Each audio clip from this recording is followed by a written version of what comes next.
Ekitongole kya Kampala Capital City Authority kisabiddwa okusoosowaza emyala eminene egamba ng'ogwa Nakivubo, Nakamiro, Lubigi wamu n'emirala okulaba nti amazzi tegataayaaya mu mayumba g'abantu ate okwonoona ebintu byabwe. Okusaba kuno kukoleddwa Sipiika wa Munisipaali y'e NAKAWA GODFREY LUYOMBYA ng'awayamu ne Channel 44 mu mboozi ey'akafubo. Ono agamba nti singa emyala gino eminene giba gikoleddwa mu bwangu kijja kuyambako amazzi gano obutagenda mu mayumba g'abantu nga wannyonnyola. Mwemulizi Lubigi, mwemulizi Nakivubo, Nalukolongo, Kansanga, Walufumbe n'ebirala. Naye drainage channels ezo wesanga nti tezinnaba kubeera nga zisoosoowalizibwa.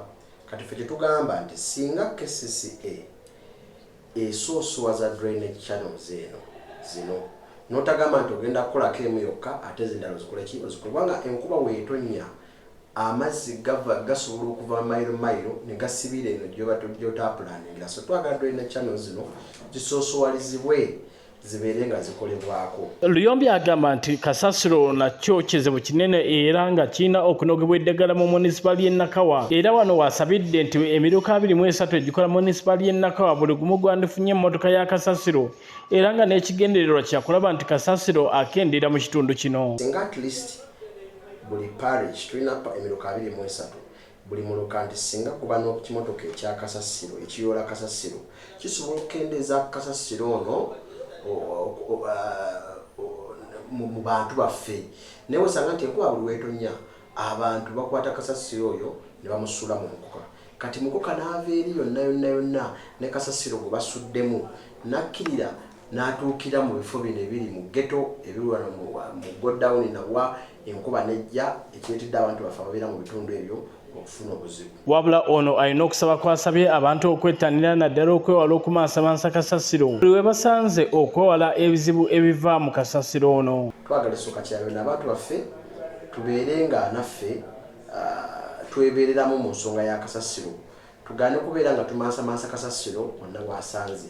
Tubeere nga buli at least household tulina tumukuumira ate nene enkola ffe gye tuze tutambuze ey'obulungi bw'ensi y'okulongoosa ebitundu byaffe eyambako kitono ddala weewaawo ng'eyamba naye ate tekigasa kubeera nga leero tulongoosezza ate n'enkya n'akola ki n'abeera nga kasasiro oyo amansibwa.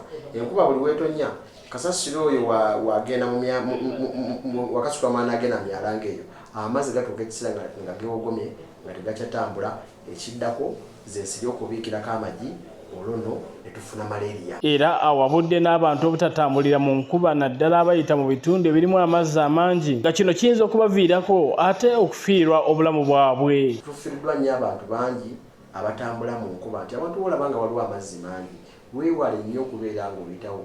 Kakati olaba kati mukoko ono oba enkuba etwala n'amamotoka kati olwo omuntu so tulina nnyo omuzoogo ogwogamba nti enkuba etonnye ne weesiga omuntu okuweeka wagwa mu kinnya ekimu ekitali safe kubanga tuzze tubiraba weesanga nti mwena musobola okufiirwa ki obulamu. So mwewale nnyo okutambula mu biseera bino naddala nga wena wootuuse ng'olaba nti waliwo amazzi amayitirivu agali mu kutambula keba emmotoka kisingako okulinda. Enkuba esuubirwa okutonnya paka mu mwezi gw'11 era nga abantu bakubiriziddwa okwewala ebifo ebirimu amazzi amangi wamu n'entobazi. Senkumba Brian, Channel 44 olw'eggulo.